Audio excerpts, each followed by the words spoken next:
Hi, I'm Ruth Regan, Chair of Medicine at the University of Rochester.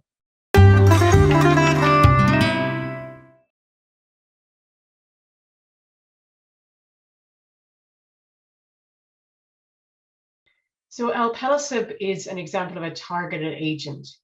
So in order for it to work, patients have to have cancers that have mutations in the PI3 kinase gene. So typically what is done is a piece of tumor or even some blood will be tested to see if a patient has this particular mutation.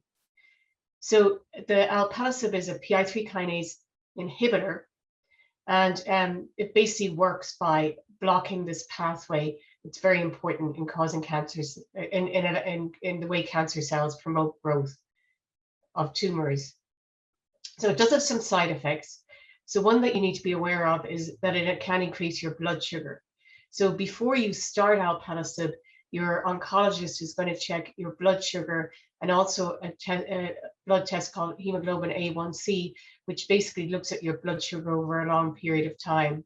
You'll then have your blood sugar measured while you're taking the alpelisib. And if it does go up, you may need some medication, usually another pill, to kind of control your blood pressure.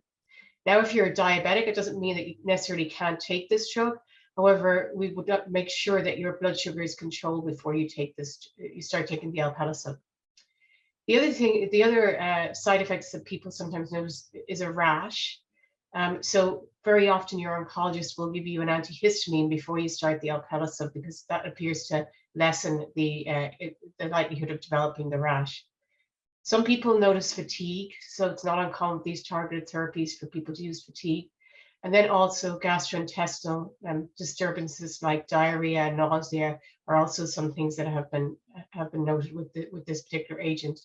You will have your blood checked, both your blood count and your liver function tests, because sometimes these can be impacted by this drug as well. But really the most important thing is the blood sugar. So that's something that your oncologist will be keeping a very close eye on. And obviously, if they do need help, they may actually ask an endocrinologist to take a look at you as well to make sure the blood sugar is controlled.